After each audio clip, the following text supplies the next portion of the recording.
Hey everyone, I'm super excited to be speaking to Julian Gough. Julian is an award-winning writer and musician across many forms, including novels, children's stories, plays, and the like. He wrote the ending to Minecraft and is currently exploring ideas about how the universe has evolved on his Substack, The Egg and the Rock, which you should check out. Julian, welcome. Thank you, Ben, for that fantastically professional introduction. I feel like a complete human being. Which you are. So you wrote the end poem for the end of Minecraft. These lines have now been read by millions of people and include the line, "And the universe said, I love you because you are loved." What do you make of so many fans taking these words to heart?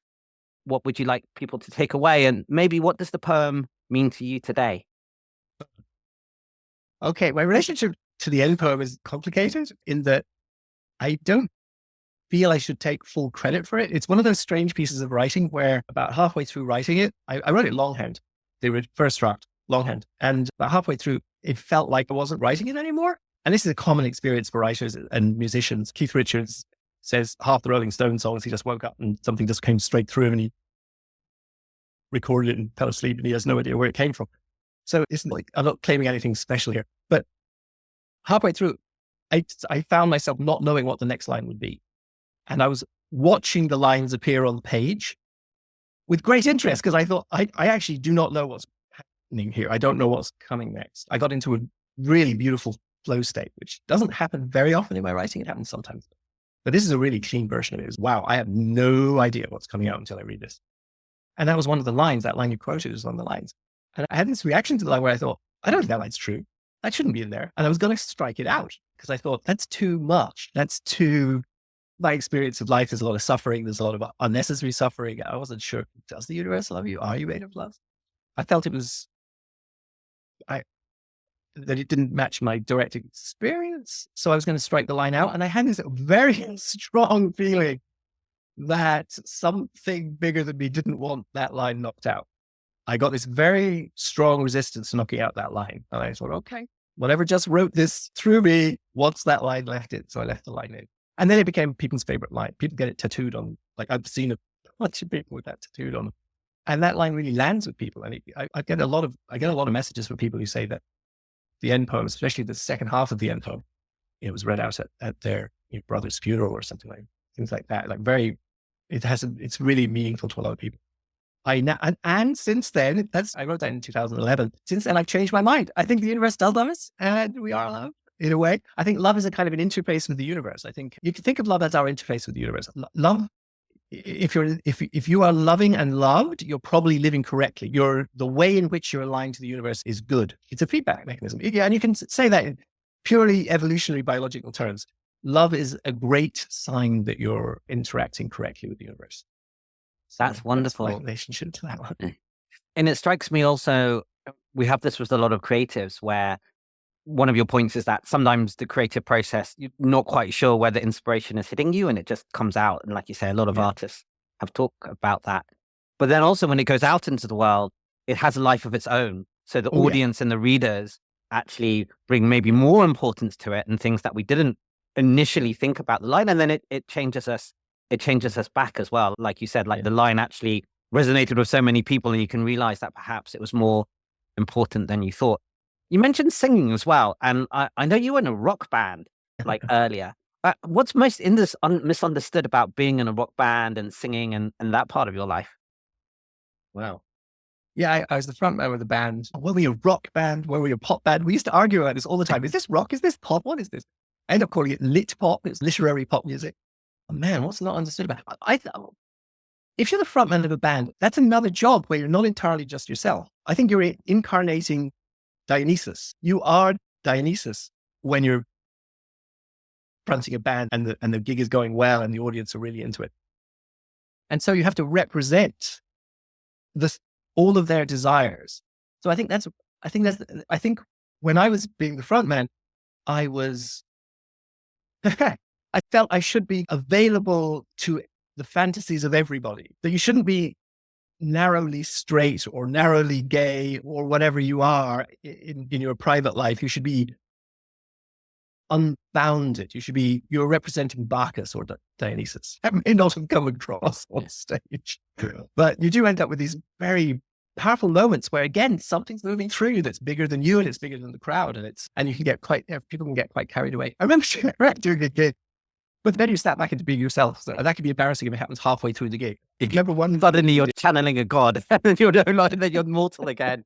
Yeah. And then you're mortal again. This happened. I remember one gig we did in London at the Powerhouse, I think, in London, which is a fun venue. And we had done a very Bacchic performance. Two of our friends were dressed up in togas with laurel wreaths, handing out grapes to the crowd, and it was very over the top. And I was wearing a one-piece catsuit, very tight. I think it was a woman's catsuit that I bought a lot of clothes from secondhand shops. And I think halfway through the gig, it was going really well. A woman in the front row unzipped and reached into my pants and I pulled out my genital. And we looked at each other, and I was like, do what you got to do, but whatever. I'm incarnating Bacchus here, but this is slightly embarrassing for both of us, isn't it? And she was like, looking up at me going, I think I've gone too far. And she put everything back and zipped me back up, and we went on with the gig. So yeah, you get these moments where a god of excess, or am I just a guy singing in a band who likes books? Yeah. Handling everything else which is going on. It's almost like an emergent property of gigs or things like that. Emergent properties of a crowd. Something happens and it has to land on someone. Yeah. No, there's definitely emergent properties in crowds. And gigs have a similarity all around the world, no matter what.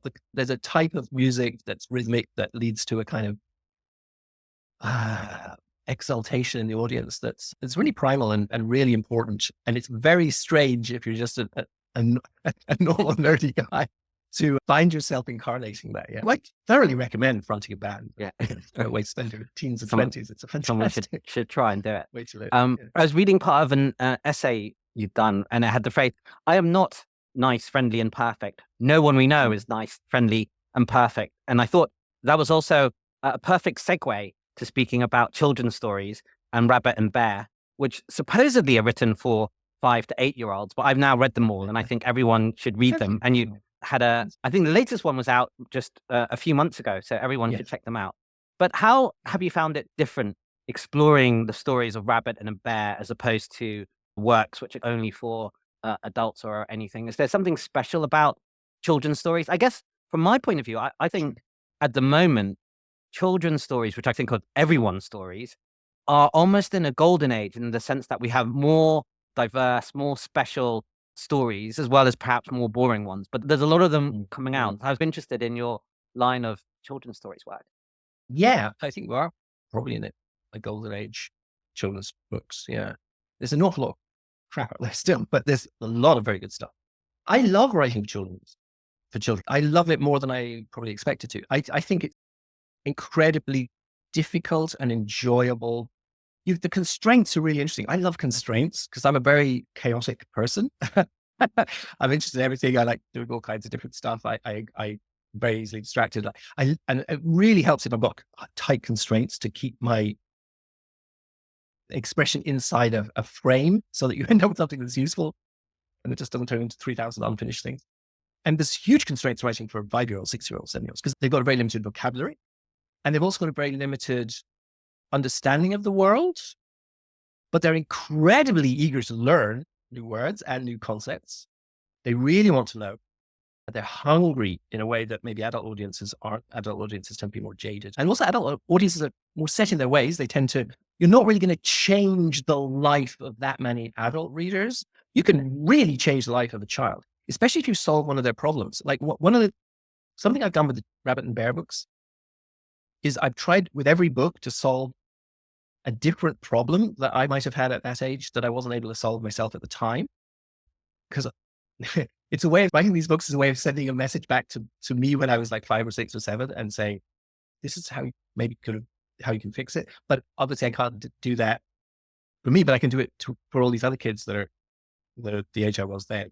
So it's a very nice process, very satisfying. And especially when you get, again, messages from parents or from kids themselves, because they'll dictate to their parents, I'll get sent the saying the books really worked for them, really landed with them. And parents will often say, like, we use rabbit and bear to talk about if your kid gets really angry, we have an angle on it now because we read this particular book, or if my kid gets very upset by this particular kind of thing in the playground, like we go straight to rabbit and bear, and we have a way of dealing with it now that because rabbit found a way to deal with it. I love it. It's very satisfying. Yeah. Wow. A letter back to your 5-year-old self. So what Yeah. problem did you want to solve at 5 or 6, which initially you couldn't? You've got loads of problems when you're that age because I mean, it's better now. I think parents are better now at explaining the world to kids and explaining emotions to kids and things like that. But it used to be just left to get on with it. Like when I was a kid, it's, you've got problems. Everyone's got problems. I don't know. They wouldn't even necessarily notice you had problems there. A lot of it's emotional stuff. A lot of it's theory of mind stuff. A lot of it's explaining why other people do what they do.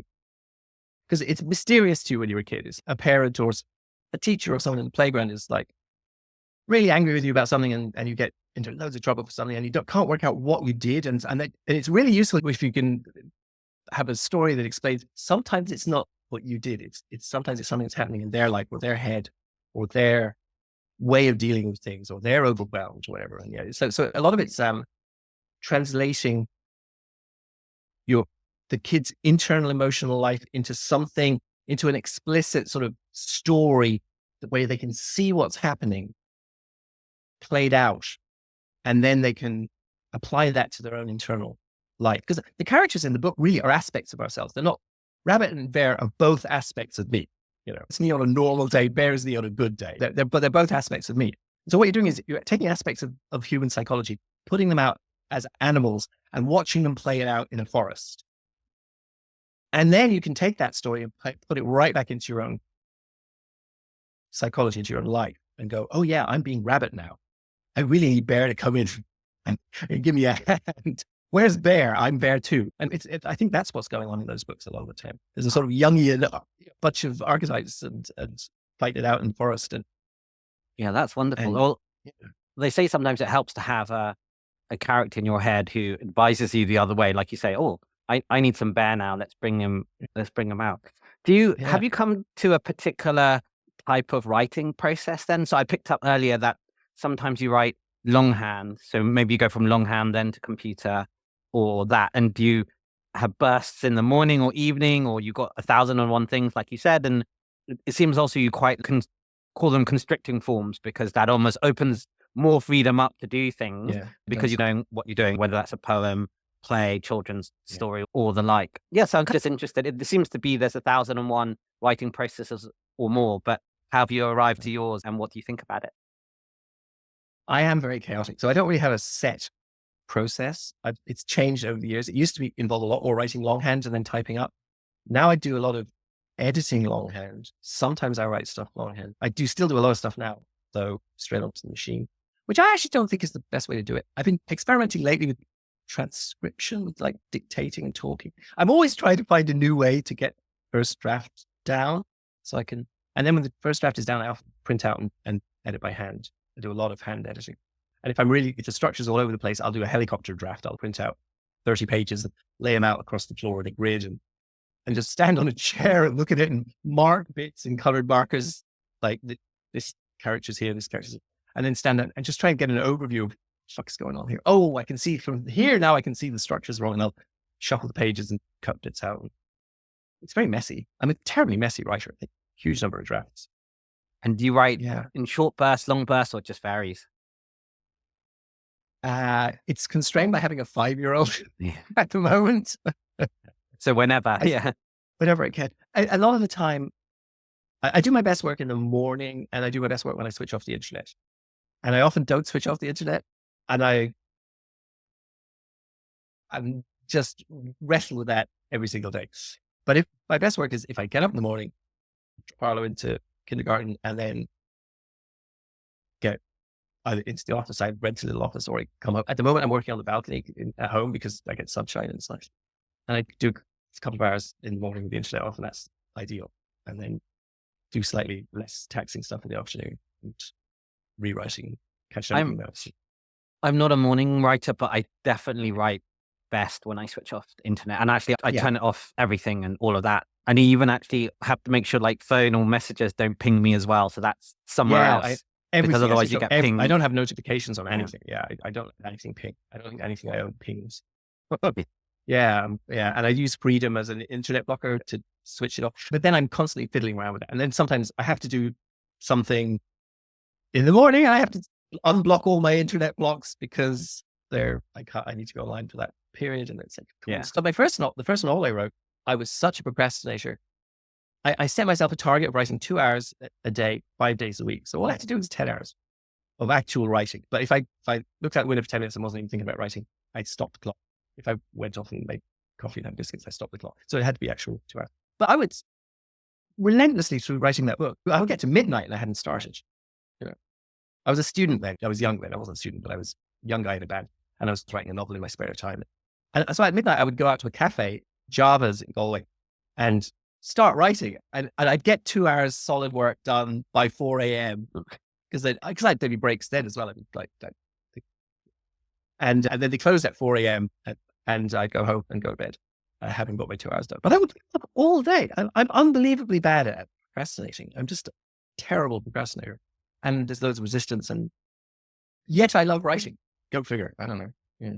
I think it's probably helpful for it marinating in your brain. But yeah, getting over that energy hump to actually write the thing, is a technique and trial in itself. You've written a play about a goat and investment bubbles and investment hedge fund managers, satire. So why a play and why tackle the financial crisis and all of the issues around it? That started as a short story. That started as I was reading the newspaper and I saw an interview. It was an article in The Independent many years ago. And it was an interview with the guy who was in charge of air traffic control for Somaliland, which is part of the former Somalia. And he was in, I think, Ethiopia running air traffic control because it was too dangerous to have the air traffic control run from Somaliland. And he was recounting a story during the interview of how the airport manager in Hargeisa, which is the capital of Somaliland, had contacted him to say a local guy, his goat had been killed on the runway by one of the UN planes landing. And he was going to pay the guy twice the price of the goat in compensation because that was the tradition in Somaliland. And the air traffic control guy said, you do not do that. You cannot do that. Because if you pay twice the price of the goat for a dead goat on your runway, you've created a market for dead goats on your runway. Everyone's going to be driving goats onto your runway because that's the quickest way to make the price of 2 goats. So he didn't do it. But I read that article and I thought, oh my God, what if he did do it? How out of hand could this get? So in the story I wrote, he does pay out the price of 2 goats. But the guy I have with the dead goat at the start I have in my story is an economist. He's an economist who's been displaced by civil war. All he has left is one 3-legged goat. And he thinks, what can I do with this? He drives the goat onto the runway. He gets killed by a UN plane. He goes to the airport manager, gets the price of 2 goats, buys 2 goats in the market, comes back the next day, drives them up to the runway. They get killed. He goes, gets the price of 4 goats, buys 4 goats. But then people start to notice what he's doing and they all start to drive their goats onto the runway. And so you get this goat bubble. And then the price of goats starts to go up in the market because now there's more demand for goats. And then they negotiate with the airport manager to index link the compensation price of the goats to the new price in the goat market. And then eventually they're running out of goat. Then eventually the UN has to start flying in goats to finance the goat compensation. So now the UN are in the circuit supplying goats to the goat market so that to make profit to pay the compensation. And it gets out of hand. And eventually there's too many goats on the runway for this to work. So they start going to virtual goats and you end up with this virtual goat bubble. And then the financial institutions start to realize that goats in Somaliland are the fastest rising asset price in the world. So they all get involved and you get all the big Western banking, private equity, everybody gets involved. And it becomes this. So it's a satire of financial crisis. But it was, I gave it to my agent and at the time it was Pat Kavanagh. And she really liked it. She said, where should we place this though? It's very technical, it's very esoteric. I was like, send it to the Financial Times. I said, try the Economist and the Financial Times. And she said, they don't publish short stories, Julian. I said, they'll publish this one. Yeah. And she sent it to the Financial Times and they published it. It was the first short story that ever published it. They published it in their Christmas issue. Oh, excellent. Yeah. Also, your description of the complex system of goat bubbles, although I guess it isn't that complex, does remind me of thinking about evolution and the like. And it's a good segue into your ideas about the universe. You're writing about the universe and essentially how you think it may have evolved from lesser universes. So some ideas which are around, but you really picked up on this. So how did you come to that? And why do you think our current universe may well have evolved from lesser universes? Okay. I think if you look at my entire career, I've thought about this recently. I think there's a sort of common thread, which is I want to see reality more clearly. With the children's books, I'm trying to help children see reality more clearly so that they have a better understanding of their world so that they can navigate it better. And I think it's been true for all of the art I've made. And the ultimate version of that is seeing the universe more clearly, I think.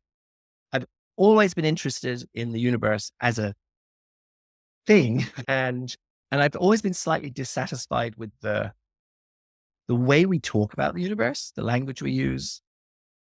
It's always described in this very reductionist, materialist way. The standard language about talking, when you talk about the universe, is it's very like the language you use to talk about particle physics.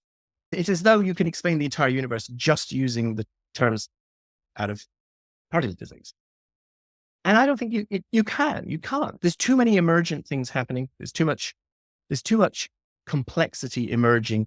And the way that complexity emerges, as I thought about this and read about it, pondered it over the years, just seemed to me after a while to be awfully like the kind of developmental process in an evolved organism. It's very step by step.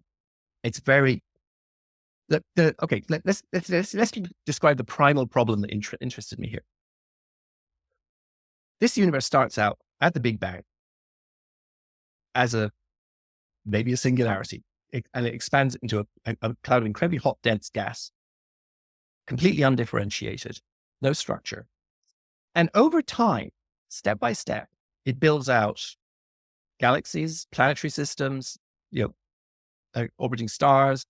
Those planetary systems, we know from our own direct experience, can then complexify up into something that contains life, which can then generate a biosphere that is stable over tremendous periods of time, that can then generate intelligent life forms like you and me. And then we can generate a sort of technosphere so we're supported on one side by a biosphere and the other side by a technosphere that we've actually built. And we're now talking to each other in abstract language using technology in a biosphere that can maintain itself for billions of years, supplied by energy from an external source that is homeostatic, dynamic, out of equilibrium. Okay. And we're made out of 90-something elements, stable elements, that have been in turn built and assembled over about 3 rounds of star formation and distributed out of the bottom of an incredible gravity well by supernova explosions to make the next round of stars, so that you can build complex planetary systems out of these 90-something elements. That looks like a developmental process. That does not look like random, right? And if a universe has, the standard view of our universe is that it has random, arbitrary characteristics. It's a one-shot universe. We know there's one universe. It's a one-shot universe. All of its characteristics are random and arbitrary. There's no meaning to any of them, right? And a random, arbitrary, one-shot universe doesn't do what our universe does. It doesn't self-complexify to this extraordinary extent. And it seemed to me like this looks like it's been fine-tuned, and the only mechanism we've ever heard of that can fine-tune parameters to give you this kind of self-complexifying developmental outcome is evolution. And it seemed to me like the universe evolved. And this is something at that point, I Googled and thought, has anyone else been discussing this, thinking about this? And discovered that like Lee Smolin, the theoretical physicist, had put forward a pretty excellent mechanism for how that might even happen about almost 30 years ago now. And I read up on that. And as I got into that, I realized, holy shit, the idea of an evolved universe has not been explored for purely sociological reasons, not scientific reasons. It's completely in the knowledge shadow. There isn't anyone to take responsibility for it. Like, imagine today, it was definitively proved, let's say, that our universe had evolved from earlier universes that had fine-tuned the basic parameters of matter so that it self-complexifies. Who's in charge of the research program on that? The cosmologists know nothing about evolutionary theory, so they're not going to feel qualified to deal with it. The evolutionary theorists don't even know about this theory, mostly, and they know nothing about cosmology, so they don't know how to apply there's literally no faculty on Earth qualified to explore this theory. So I ended up for the last decade exploring the living shit out of this theory. And I realized after a while, you can actually make predictions with it. The implications of this theory have not been explored to an astonishing extent. The guy that thought it up is brilliant. He's a theoretical physicist, but he's a theoretical physicist. He didn't even understand the implications of his own theory because they play out through evolutionary mechanisms that he had a simple, basic understanding of, but not a profound understanding of. So a couple of years ago, should I expand on what's like Smolens's theory is first? Yeah, we can get to the theory also. I think we'll cross black hole, aliens, and the like. But I was going to maybe take one step back. What you said about the societal aspect. There's a sort of almost history of ideas about why this has come to place. Because I think you made the point really well. And you've written in one of your Substacks essentially around how Galileo, for really good reasons, thought, you know what, I'm going to have to couch everything I do in the language of numbers because the church can't attack me with the language of numbers. And I just saw one of my mates get doofed by trying to encroach on the church's terms. And I thought also this echoed some of our history of writing in the novel or in the fiction. So today, not quite, but a majority of what we write is in this kind of style of where we think it's quite close to our reality, right? You have a story that go around, you have holiday romance and types like that. And if you throw in something which seems too fantastical, we go, oh, that can't be true. We disregard that story. So stories actually, not all of them, because we have magic realism and the like, but quite a narrow amount stay close to what we think as reality. Then even though, and we read now a lot of nonfiction because we go, oh my God, could that really have happened? And it turns out that life is now more fantastical than a lot of our novels. And our novels, there's an argument about the split of why the novel happened, Tristram Shandy versus or not, but there's quite a small amount exploring fantastical ideas. And we do have it, children's books, fantasy, science fiction, magic realism, but it's actually quite a narrow domain versus the classical novel today, which is a little bit like, quote unquote, real life. And we're allowed just one fantastical thing to happen because if you do more than that, the reader suddenly thinks, oh, that can't be like real life. And I just thought thinking about that is like the novel has tried to do the same thing that Galileo did, which was like, oh, we somehow think it's safer to conform to this for all of these societal reasons. So in the history of ideas, and I thought when I thought about that, and that it completely explains why these ideas are underexplored and could potentially, well, definitely underrated and could potentially be right. And I thought that was a key insight for almost the human explanation for why this hasn't been explored before we even get onto the fact that actually the ideas could well have strong merit on themselves. And is that, have I thought about it correctly in terms of your thinking about the history of ideas and why we've ended up in this place? Yeah, that's basically, I think in the introduction to the book, I talk about how Galileo, his founding principle was the truth about the universe is mathematical and the language of science is mathematics. And I'm certain that it was partly because Bruno had just got burned to death for speculating wildly about other stars being other suns and having other planets and other people on living things on them that had souls. And that was one of the reasons. There were other reasons, but that was one of the main reasons he got burned to death in the public square after being tortured by the Inquisition in Rome. And Bruno had applied for the same job that Galileo had 9 years later when, after the years of trial, when Bruno was executed. They overlapped a lot. So Galileo did not want to extract the meaning from the data. He just wanted to stack up the data. He was just going to do a mathematical science, purely mathematical descriptions of reality.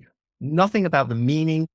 He was leaving all that to the church. But that leaves out huge areas of truth that are really important. There are truths in Carl Jung, there are truths in the Buddha, there are truths in transcendental direct experiences, there are truths in the way Aretha Franklin sings that are not captured mathematically, but are nonetheless true and useful.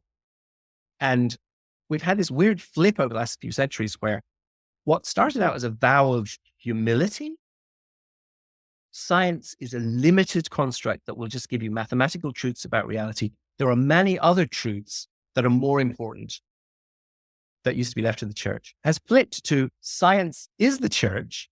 Mathematical descriptions of reality are the only real, valid, important descriptions of reality, and everything else is underneath that in importance. And that's a complete reversal of what was like intended at the birth of science. Yeah. So what's your reading then about this possible theory of the universe, and I guess bringing in your humanities and view? I had a really simplistic take when reading yours and skimming Lee Smolin with you had black holes and a singularity, and you have the Big Bang and a singularity, and hey presto, that seems quite a big coincidence. And then let's see where we go from there. But there was a lot of things in that. So how are you thinking about it? And maybe you can also roll in, because from that, you have got predictions like you've mentioned, and we now have all of these structures and the things that we're seeing from the Webb telescope, which are going, lo and behold, they don't fit in our, what is it called? The standard model of the universe. I think that's what physicists say.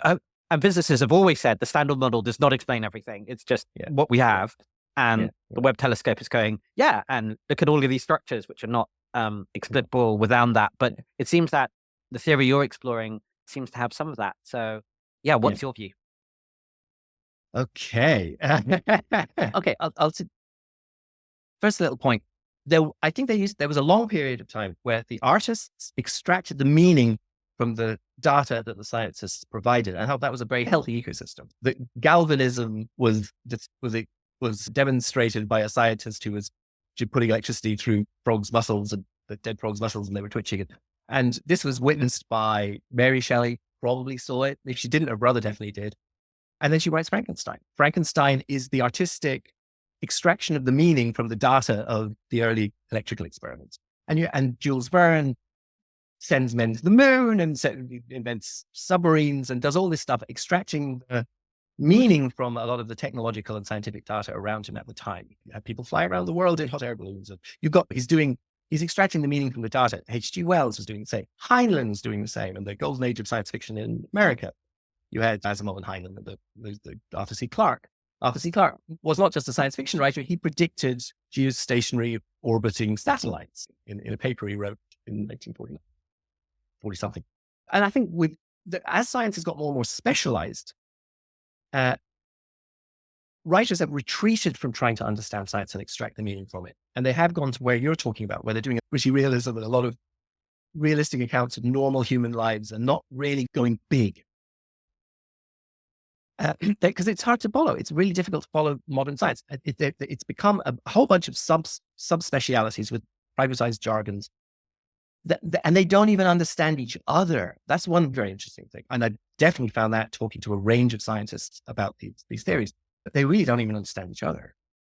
So it's totally fragmented, and there's no one synthesizing it, because all the most interesting truths tend to come from taking an idea from one field and applying it to another field where it has wonderful application that nobody has seen. And there's hardly anyone doing that. So I think that's my role in this. So going back to the black holes thing, John Wheeler had this great American physicist, had this interesting idea that we had two problems in our universe that involve singularities. You described it well there. Like one is black holes, where mass energy collapses to a point and vanishes from our universe. And one is the Big Bang. It's a singularity where mass energy appears from nowhere and expands into a universe. And John Wheeler said, what if they're the same thing, just seen from different sides? What if a black hole in a parent universe crunches down to a singularity, bounces and forms a Big Bang in a child universe, forms a child universe?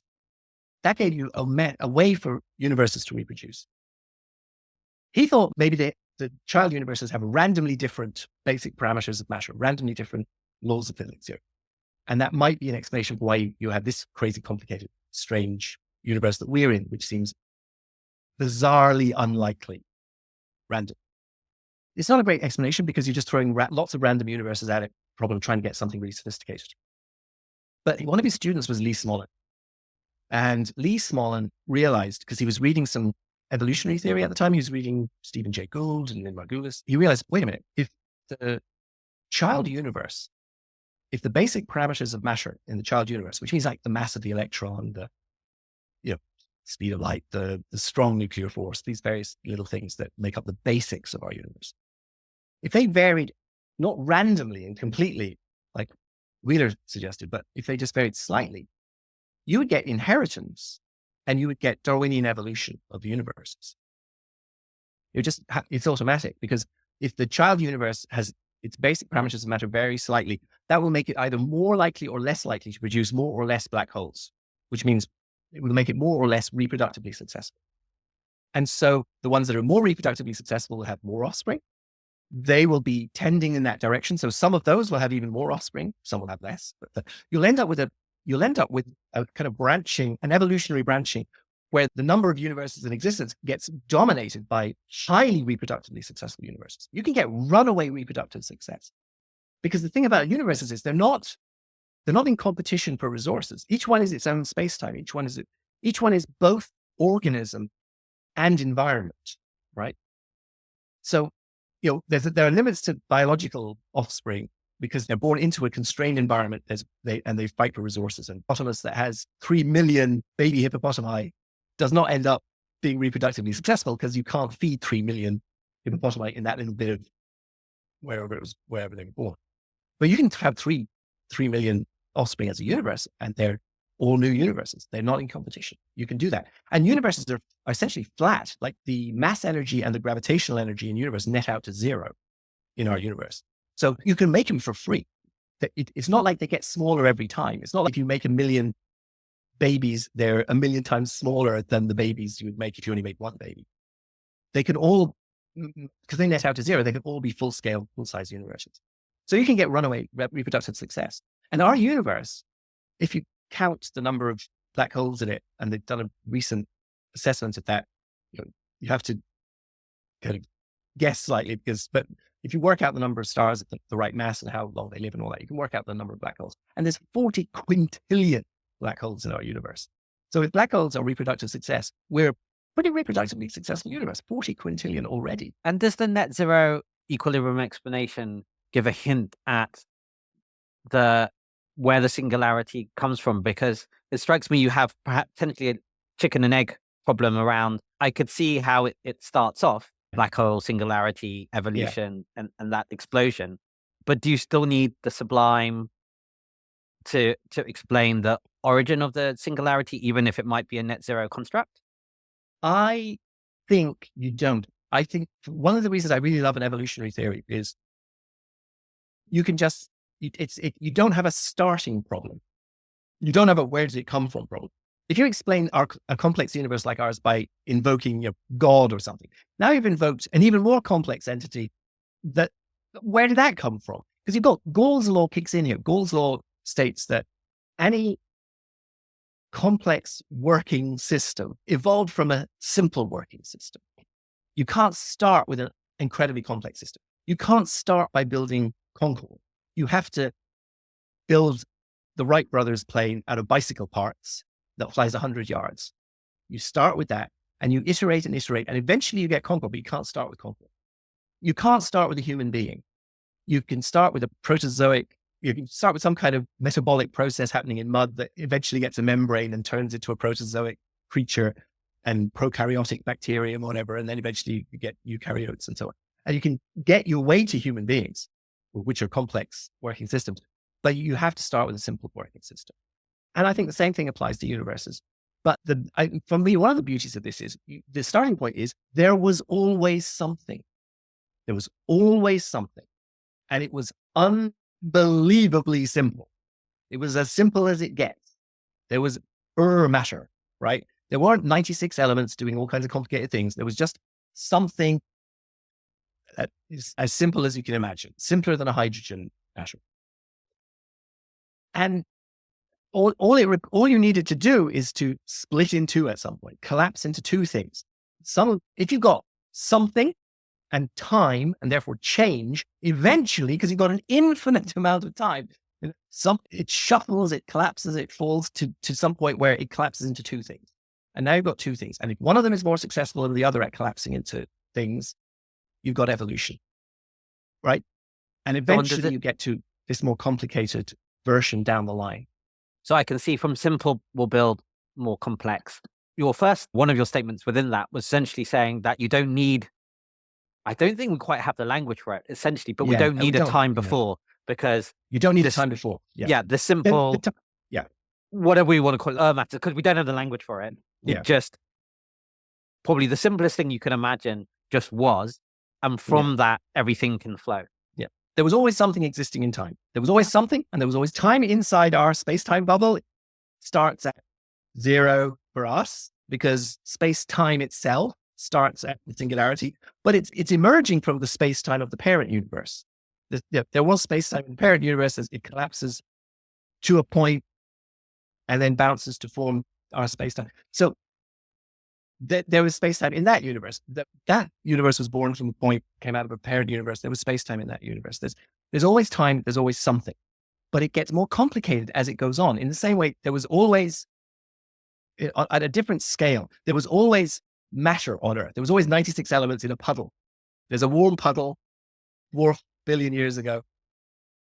And as you start to get separation and differential reproductive success, you get evolution, and it gets fucking complicated really fast. And I think the same thing happens with universes. And we're in a pretty relatively complicated universe. There are probably more complicated universes, and ours may there are less complicated. And we're spawning more. Let's assume our black holes are, and we're spawning enormous numbers of universes that are related to ours, that will be variations on ours. Yes. And does it, the fact that we don't seem to have detected any alien life as yet, does that have any, I guess some people call this the Fermi paradox, and I believe the scientists actually think that it is actually likely there is alien life out there, but we lack the technology / the scale / haven't been around for long enough. There's a civilization that could detect this thing with like maybe a couple of decades, and you need to go 1 billion years or so to do that. But is this a challenge or evidence for either way, or actually it's just neutral because we simply don't know on the alien question? You can make predictions based on the theory. Like, so if this is an evolved, if our universe is, I should actually walk you through the version of the theory I've ended up with in more detail. Do that. It's the one that makes predictions. Yes. And it also plays into what we're talking about here. So the short answer to your question is, the theory says there should be a lot of life in this universe. That life should pop up again and again on multiple worlds, probably a lot on icy moons, also sometimes on exposed worlds like ours. Okay. Wherever there's a lot of water and an energy source, you're probably going to get some sort of life form eventually. But okay, I'll walk you through the theory. So that Smollett, let's go back to Smollett.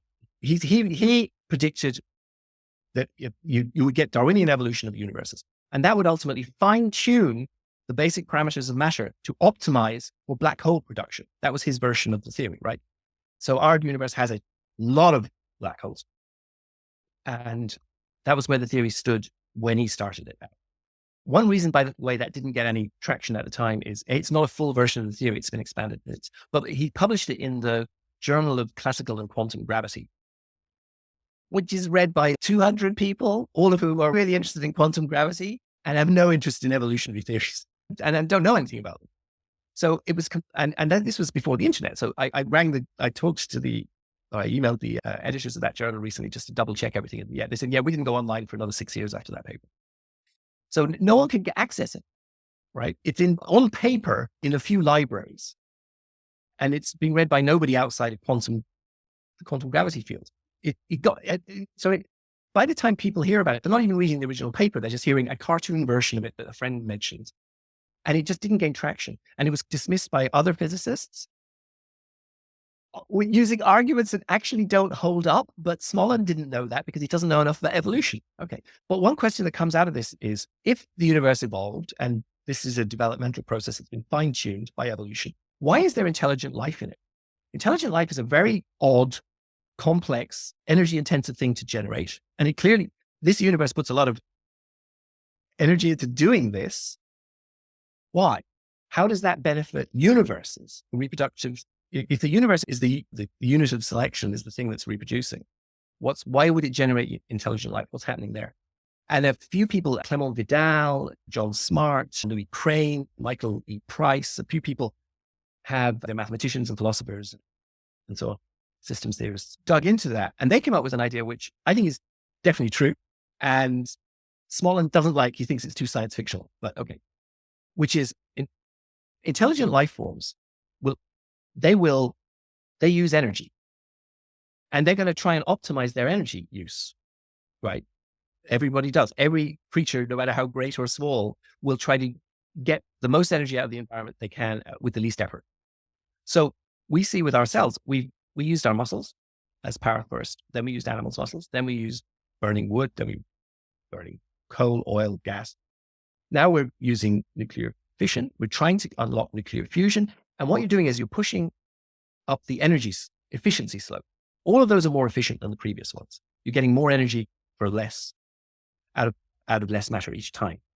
The ultimate end of that in our universe is the production of small black holes. Because if you drop matter into small black holes, you can actually extract up to 42% of the mass as energy, which is way more efficient than fusion. Fusion, you can extract 0.7% of the mass as energy. Fission reactors, fissing atoms, you can get 0.1% of the mass out as energy. So by far the most efficient thing is dropping energy into a black hole. And if you can make small black holes technologically, manufacture them as energy and use them as energy sources, you're gonna do that. That's the ultimate. That's where technological species will end up automatically. Doesn't matter what they think they're here for. That's what they're going to end up doing, right? They're going to optimize for energy efficiency. And that 2.5 cats, right? 2.5 cats. Yes, the cat is sadly the cat has become the unit of energy for the battery rockets, black holes. I think you can power all of Norway for a year with, is it 2.5 black cats dropped into a black hole? Yeah. So and a universe that just randomly exploring the possibility space of matter generated intelligent life, technological life, they would then be able to manipulate the matter of that universe into making small black holes in a way that nature couldn't. Nature on its own can't make small black holes. It can make star-sized ones. And we know it can make supermassive black holes. It can't make really small ones. But if intelligent life does that, then that universe is going to be colossally more reproductively successful than one that doesn't produce intelligent life. So intelligent life will be conserved. Once it's popped up once, it will be conserved. It will be very successful. And then, as generations go by, the basic parameters of matter will fine-tune to make it more and more easy for life to develop until you get this kind of universe we're in now, where it pops up pretty easily on this planet and develops into complexity pretty easily. So other predictions. Okay. So that's where the theory was at when I got involved. And I've met Clement and John and people since then. Like email be smaller than that. But then the James Webb was coming up. The James Webb Space Telescope is NASA's latest space telescope.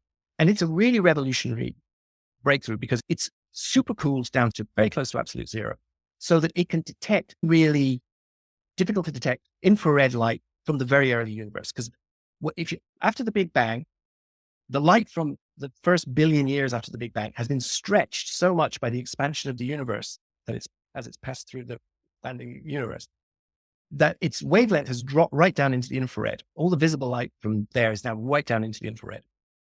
And that means we can't see it on Earth because we radiate in the infrared. Everything radiates in the infrared. Our telescopes radiate way more in the infrared. You can't pick up the light. So we've had literally no data from the very beginning of the universe up until the James Webb Space Telescope. So I thought, as this was coming up 2 years ago, I thought, hang on, if this theory is correct and if this universe did evolve, I should be able to make predictions about what the James Webb Space Telescope will see that are better than what the mainstream are predicting. I should be able to get a more accurate picture of the early universe. And that would be fucking fantastic for the theory if I was right. If I was wrong, it'd be incredibly hideously embarrassing and I would have to slink away and abandon investigating this. But it was a great natural experiment. So I thought through the implications of the theory from scratch. Okay. And to understand the successful prediction I make, you've got to realize, or you've got to know that every galaxy we look at, all the spiral galaxies we look at, so on, they seem to have a supermassive black hole at their center. They all have a supermassive black hole at their center. You can tell that because the stars near it are whizzing around something invisible really fast that obviously has a tremendous amount of gravity. So we know there's a supermassive black hole there. And some of these supermassive black holes have masses that are millions of times the mass of our sun. Some of them have masses that are billions of times the mass of our sun. They're really huge. Now, a black hole is a point where mass energy has collapsed to a density that even light can't escape from it. Nothing can escape. It's gone from our universe. No information can come back out of it. But these supermassive black holes are immense. and they're at the center of all the galaxies. Now, the classic theory for how they came to be was that lots of stellar mass black holes, because when a star gets to the end of its life, it uses up all its fuel. There's no longer radiation pushing out against gravity. It runs out of fuel. The radiation pushing out against gravity that stops it collapsing is gone. The star collapses under its own gravity. And if they're much bigger than, if they're 5 times, 8 times bigger than our sun, if they're much bigger than our sun, they will keep collapsing until they form a black hole. They'll collapse to the point where even light can't escape. So that's how most black holes are formed. Those are the black holes that Lee Smolin was talking about. They're stellar mass black holes. They're the mass of a sun, a star. Several times the mass of our sun, but they're the mass of a star, a big star. The old theory was lots of those must somehow come together to eventually form a much bigger black hole that pulls in a lot more matter and gas, and therefore it eventually grows to be a supermassive black hole. It was a bottom-up process where they slowly assemble from very small star mass black holes.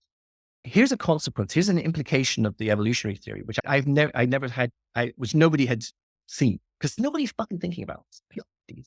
Like 10 people are thinking about this, and they're thinking about it from their own specialized areas, right? The earliest, most primitive universes, if they reproduced through black holes, would have reproduced through really big, simple, direct collapse black holes, direct collapse supermassive black holes. The simple matter that they were made out of would crunch down to form a really big black hole, because they're not producing very many black holes, so a lot of mass will go into each one. If you divide a universe by 5, you end up with really big black holes, supermassive black holes. If you divide it by trillions, the way we do in ours, because we form trillions of stars, you end up with lots of very small star mass black holes. So the early ones were direct collapse supermassive black holes. We have supermassive black holes in this universe at the center of every galaxy. If it's an evolved universe, the way that those supermassive black holes are produced will be conserved from the earliest universes. They will be direct collapse supermassive black holes, right? They won't be put together in a complicated process involving stars going through a whole load of processes, and then eventually they collapse, and then they all stick together, and eventually they make a new supermassive black hole. No, if we have supermassive black holes, they're almost certainly, the mechanism that produced them is going to be direct collapse, and it's going to be conserved. My theory was, what we should see in the very early universe is a wave of direct collapse supermassive black hole formation. By direct collapse, I mean they don't form stars first and then burn out and then collapse. They just go down. You're going to see direct collapse supermassive black hole formation. And after that, you're going to see star formation and galaxy formation. And the early universe is incredibly smooth. The gas is really smooth. Okay. It's actually hard for cosmologists to work out how you get star formation in the early universe because it's so smooth. What you need are density areas to nucleate out you need seeds of gravity to nucleate out stars. And you don't really have that in the early universe. It's super, super smooth. It's not optimized for star formation. So my argument was it's going to be optimized for supermassive black hole formation because huge areas will collapse. And as huge areas collapse, they don't nucleate out into stars and form lots and lots of stars because it's too smooth. They form a supermassive black hole. And that supermassive black hole then optimizes conditions for star formation.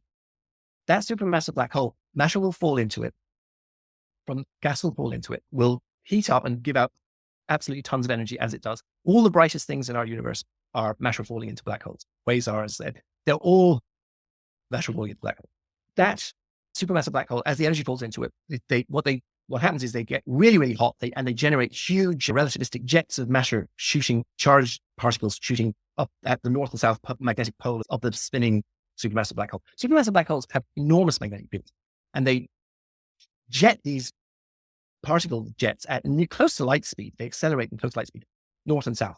We know this from looking at quasars in the more recent galaxy, in the more recent universe, in closer galaxies. We know this happens. Those radiation jets, those jets of charged particles, shock the surrounding gas, and those shock waves nucleate out. The shock waves are density waves. They nucleate out star formation. So what I predicted you would see is a supermassive black holes rapidly generating spiral galaxies and so forth around the supermassive black, nucleating out tons of stars. So you would see rapid early galaxy formation around a supermassive black hole, which precedes the galaxy formation. And the galaxy forms around the supermassive black hole rapidly and early. So you're going to get compact early galaxies built around supermassive black holes, dominated by their supermassive black holes.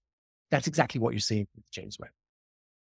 And it wasn't predicted by anyone else. Now, I want to give credit to one group of scientists, Priya Natarajan in Yale and a few other scientists had done work on direct collapse supermassive black holes, and they knew they were theoretically possible. And when I was making my predictions, I referenced their work and drew on their work because I knew that direct collapse supermassive black holes were theoretically possible in our universe. But I was saying they're not just theoretically possible. There's going to be almost a phase transition in the early universe where pretty much all the supermassive black holes we see today will all pretty much form first and then generate the galaxies around themselves. And it's what we're seeing. It's what we're seeing. That's amazing. I don't know enough to know if there might be alternative theories, but the fact that this theory, your interpretation of it, predicted this in advance and then we saw it, seems pretty strong evidence for me, or particularly at the very least that this is an underexplored idea that more people need to think about. It's always possible I'm wrong, but this is very strong evidence that something seriously worth exploring here. Yeah. And that actually more cross-disciplinary thinking, probably from non-mathematician quantum people or mathematician quantum people, need to go and think about evolutionary or other ideas around that complexity. It does strike me, this might be just completely left field, but I don't know whether there's our current thinking around consciousness or the fact that we don't understand that much about consciousness have anything to say about this. Okay, I'm leaving consciousness out of my book because it makes it a whole other book. A whole other 10 books. Yeah. But clearly an evolved universe that generates conscious entities like you and me, and the listeners, I assume the listeners are conscious of it. If they fall asleep, you're going to have some very weird dreams. You're going to have some very weird. A universe that builds out through a very complex multi-step process, conscious entities like us is a very weird universe. And frankly, I'm out of my depth when we start to think about what the implications are for consciousness in evolved universes. I have my thoughts and theories, when I do those, I'm starting to move into a kind of a transcendent realm of direct personal experience of the universe that would freak out the kind of materialist reductionists that I want to talk to in the show. Well, that'll be a second book. Yeah, it does definitely have huge implications for consciousness in the universe. It does huge implications. There was consciousness in the previous universes that generated our universe. I know. I would also say, like, humanity itself knows so little about this consciousness thing. I've spoken to some people who think have got to potentially some sort of enlightenment states, those who've taken sort of mushroom type stuff, or even neuroscientists who've just said, look, what we understand about consciousness is very little. All of this stuff is really very weird, which is what you get to. So it's really interesting around that.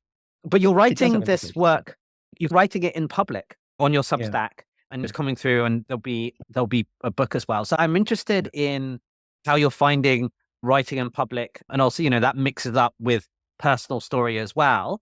So how you're finding that, and maybe how perhaps readers or listeners can interact and help evolve your serial thinking. But I guess this writing in public in some ways is a relatively new creative phenomena. Obviously, we've always had like serials and stuff, but the fact that people can comment in with a newsletter format, and then next week there might be another newsletter which interacts with it. And I guess it's an offshoot of blogs.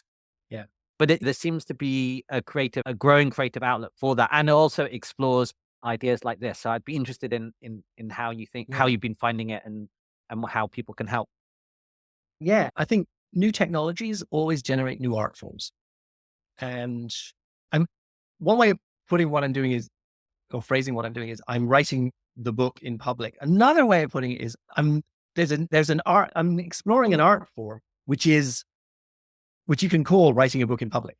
So I use the Substack platform to do I've got a custom domain for it now for various reasons, but I'm basically using Substack, and writing in public has been fantastic.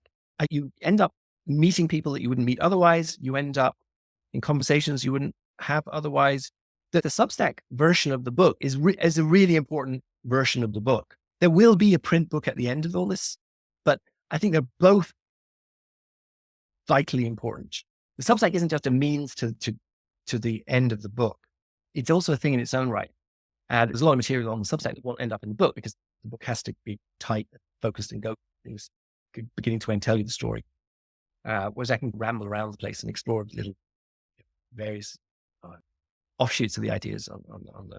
Have you thought of making a kind of GPT version of the book? Tyler Cowen did one on greatest economist of all time or something like that, GOAT, which was a much more entertaining way of actually engaging with the book and actually exploring it deeper than simply reading the text. I felt for that. Yeah. I am thinking about doing something like that. Yeah. Because also I have this I use Rome and Scrivener to do my, I put all my rough stuff into Rome, and then, which is a kind of a graph tool for connecting data in all kinds of texts in all kinds of interesting ways.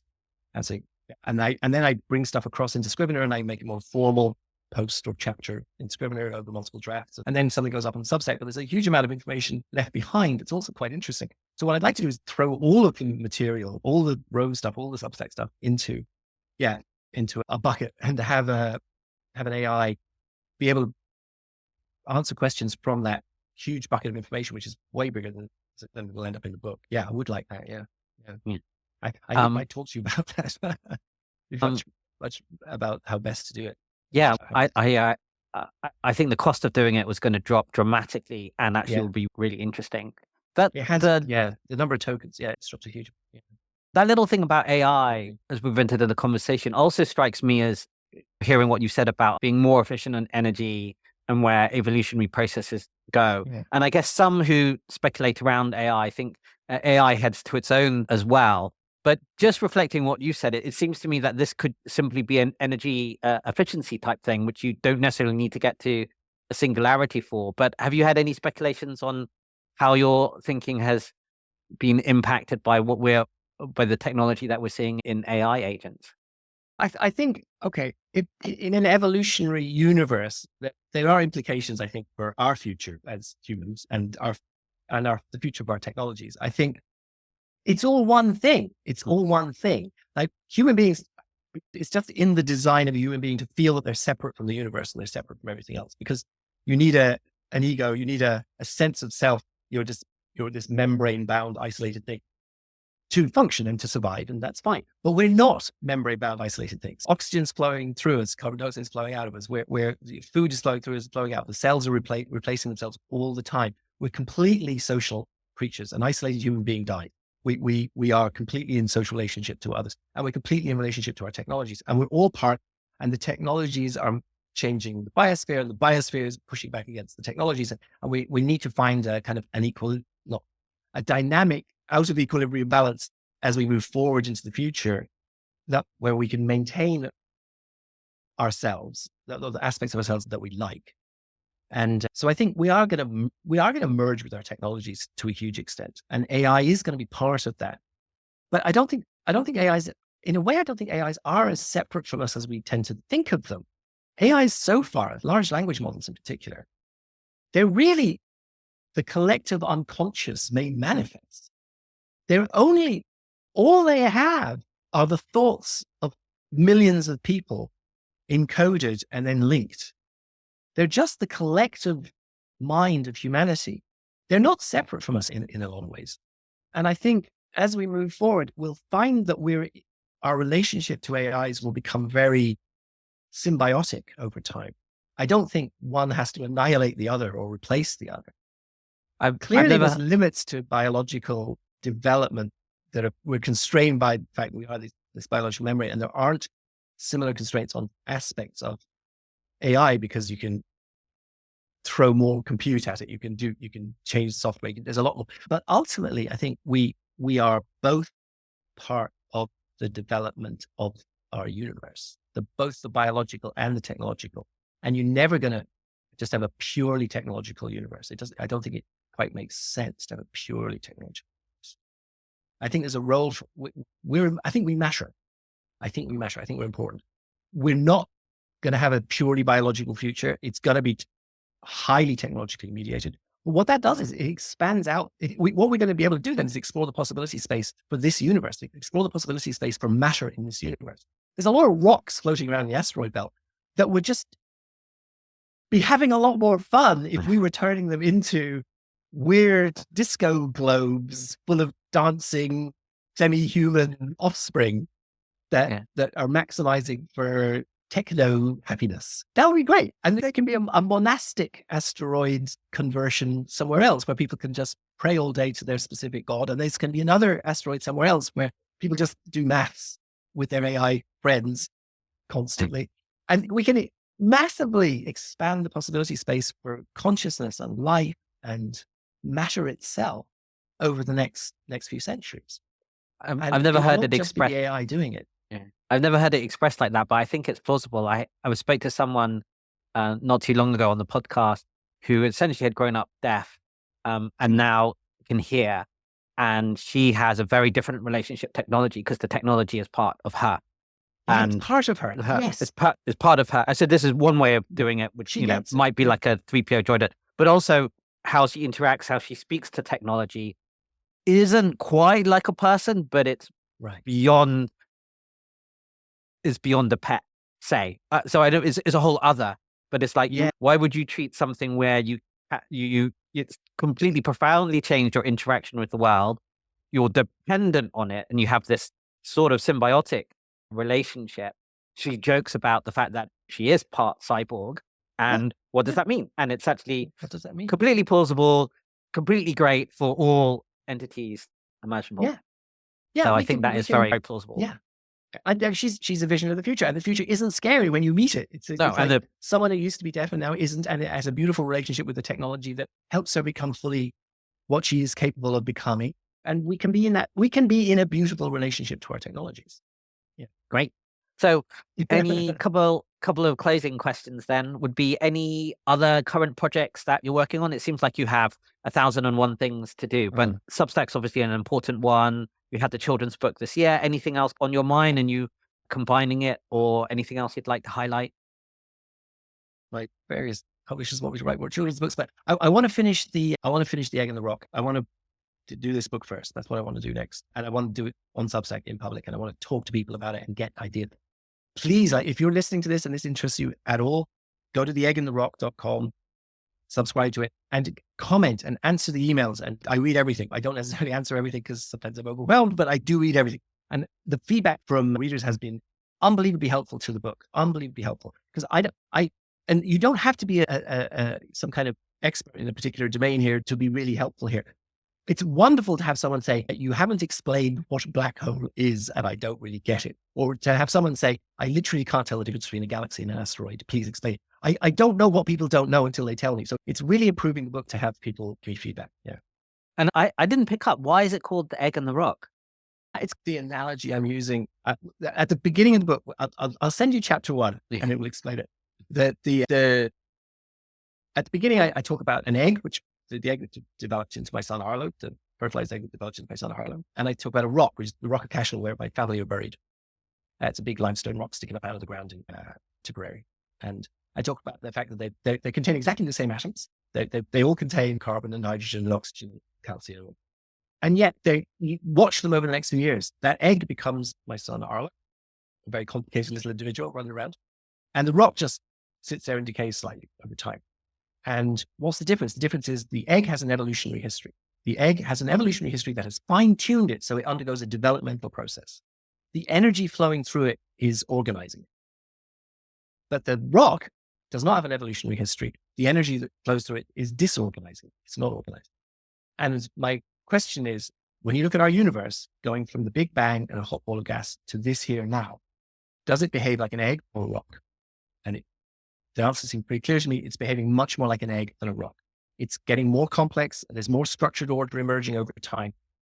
Energy is being channeled so as to enable complexification over time in a way that is far more like an egg than a rock. And if that's the case, you have to explain why. And I think the only possible explanation is an evolutionary. The only explanation we've ever come up with for entities that behave in that way is an evolutionary explanation. There were earlier, more primitive ones that couldn't complexify that much, but they fine-tuned and iterated and iterated. And the feedback comes through reproductive success, the offspring that will, if the increased complexity leads to increased reproductive success, it is conserved. you get to this kind of universe. I And like there that can analogy. yeah, and that's Excellent. why the egg and the rock. So which is it? Is this an egg or a rock? Are we living inside an egg? Great. Okay. And then final question is, do you have any advice for people? Maybe this might be life advice, those who want to be creatives or explore this thing, or we've talked a little bit about the importance of being cross-discipline, how to live a kind of a life well lived, but any closing thoughts on advice for listeners? Wow. Everyone's on their own journey and their own path. And I've had a very idiosyncratic and strange life. So I'm not sure if the advice that I can think of would be generalizable. But I do think there's a specialization across everything that has had tremendous benefits, but there aren't enough people putting it all together again. So if you think that some field you're involved in has missed something really big, then everybody has missed it because you have some information from somewhere else. You're probably right. You might not be right, but there's a better chance than you think that you're right. Whole fields go wrong and nobody notices. So I think try and put things back together, because at the moment we're in a very fragmented era and there's wonderful ideas lying all over the place that are in the wrong box, and they need to just be taken over to here where they would do even more good. And I don't think enough people are doing that. We have an unbelievable number of PhDs in hyper specialized subjects, and we've got hardly anyone standing back and putting it all together. All the interdisciplinary stuff that people actually do, it's mostly bullshit. Like they'll have 3 meetings a year and they'll talk to each other and go, "That's weird," and go home. Like there isn't nearly enough putting it all together again. That's not really probably useful to most people. I don't know. I'd interpret that if you see an idea or a thing which you think is in the wrong box or suspect it might be in the wrong box, go and find it, drag it out into the light, or put it into a different place. That seems to me like a great idea.